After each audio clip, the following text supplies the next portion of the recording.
আসসালামু আলাইকুম। আপনাদেরকে একটা নিউজ দেখাচ্ছি, মানে নিউজের একটা কিউ কার্ড অথবা ফেসবুক কার্ড দেখাচ্ছি। ডিবিসি নিউজ, আমি যখন নিউজটি করছি ঠিক 5 ঘন্টা আগে তারা এই নিউজটা করেছে। ছবিটাতে দেখছেন লেখা আছে কি, বেগম খালেদা জিয়ার। কি লেখা আছে একটু ভালো করে দেখুন, যে বেগম খালেদা জিয়ার জানাজা না হওয়া পর্যন্ত সারা দেশের দোকানপাট বন্ধ থাকবে। এতটুকু অংশ দেখে নিশ্চয়ই আপনার মনে হচ্ছে এটা কোনো নির্দেশ অথবা আদেশ। তো এই নির্দেশ বা আদেশটা কে দিবে? এটা কি রাষ্ট্র দিয়েছে? এটা কি সরকার দিয়েছে? অথবা কোনোভাবে কেউ কি দিয়েছে?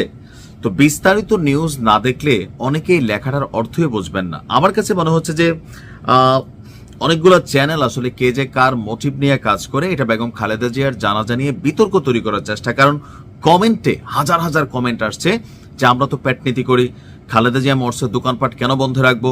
এটা কি রাষ্ট্রীয় কোনো আইন? বিএনপিকে আমাদের ভাত খাওয়াবে নাকি জনাব তারেক রহমান আমাদের জন্য পরিবার চালানোর জন্য পয়সা পাঠাবে? এখন অনেকে বিষয়টা বোঝেনি নাই, বিষয়টা ছিল কি আর হেডলাইনটা নিউজে কি করা হয়েছে।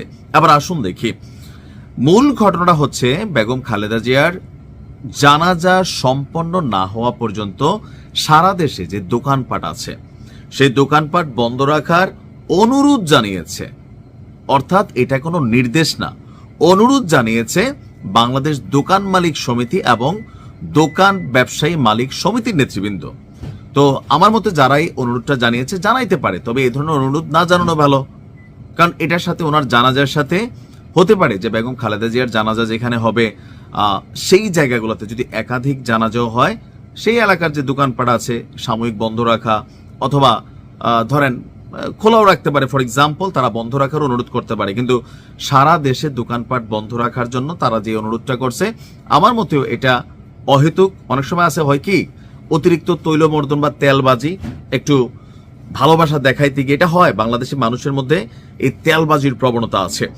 তো এখানে যেটা হয়েছে, মূল ঘটনা হচ্ছে গণমাধ্যমে পাঠানো এক সংবাদ বিজ্ঞপ্তির মাধ্যমে সংগঠন দুটির পক্ষ থেকে দেশের সকল দোকান ব্যবসায়ীদের প্রতি এই বিশেষ অনুরোধ জানানো হয়েছে। এইটা আমি যদি মূল কথা ধরি, সেটা হচ্ছে ওনার প্রতি শ্রদ্ধা দেখিয়ে দোকানপাটগুলা বন্ধ রাখার। তবে এটা আপনি চাইলে মানতে পারেন, নাও মানতে পারেন। কেউ যদি মনে করে যে ভাই আমি কেন দোকান বন্ধ রাখবো, এখন দলীয় পয়েন্ট অফ ভিউতে অনেকে হয়তো করতে পারে, রাজনৈতিক পয়েন্ট অফ ভিউতে বিপরীত দলের যারা আছে তারা নাও করতে পারে। আর আমার মনে হয় যে এটার সাথে এটার কোনো কানেকশন আছে। বেগম খালেদা জিয়ার জন্য একটু সূরা ফাতিহা, সূরা ইখলাস অথবা ওনার জন্য একটু দোয়া করা, কোরআন খতম দেওয়া, যার যার অর্থনৈতিক অবস্থান থেকে দুজন গরিব মানুষকে খাওয়ানো, মানে এইটা আপনি করতে পারেন। এটা মোর দেন বেটার। অথবা 2 রাকাত নফল নামাজ পড়ে দোয়া করতে পারেন, সেইটা আরো বেটার। কিন্তু দোকানপাট বন্ধ রাখার জন্য যে অনুরোধটা, এটা না করলেও চলতে পারে। তারপরে তারা করছে, যার ভালো লাগবে মানবে, যার ভালো লাগবে মানবে না। এখন এই জিনিসটাকে ডিবিসি নিউজ, ডিবিসি টেলিভিশন, আমাদের টেলিভিশনগুলো মাঝে মাঝে এতটা, এই যে ধরেন 71 আওয়ামী লীগের সময় বা সময় টেলিভিশন সরকারের চাটা টেলিভিশন হিসাবে কিন্তু চিহ্নিত ছিল, ডিবিসি সহ। আবার ঠিক ক্ষমতার প্রেক্ষাপট পরিবর্তনে এত পরিমাণ তৈলবাজি, তৈলমর্ধন, যে তারেক জিয়া কখন কোন ফ্লাইটে কই পর্যন্ত আসছে সেটাকে ট্র্যাক করে দেখানো, তারেক জিয়ার বিড়াল জেবু কি খায়, তার খাবার কি বিদেশ থেকে আসলো, বাংলাদেশে সে কোন বিড়ালের সাথে তার ফ্রেন্ডশিপ হইল, এগুলো কি আসলে নিউজ হয়? হয়।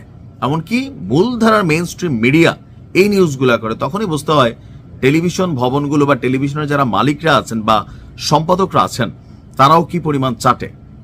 আর এই নিউজটাকে যেভাবে বিভ্রান্তিকর ভাবে দেওয়া হয়েছে, ডিবিসি নিউজের উচিত এটা নিয়ে দুঃখ প্রকাশ করা, সঠিকভাবে নিউজের হেডলাইনটা ঠিক করা।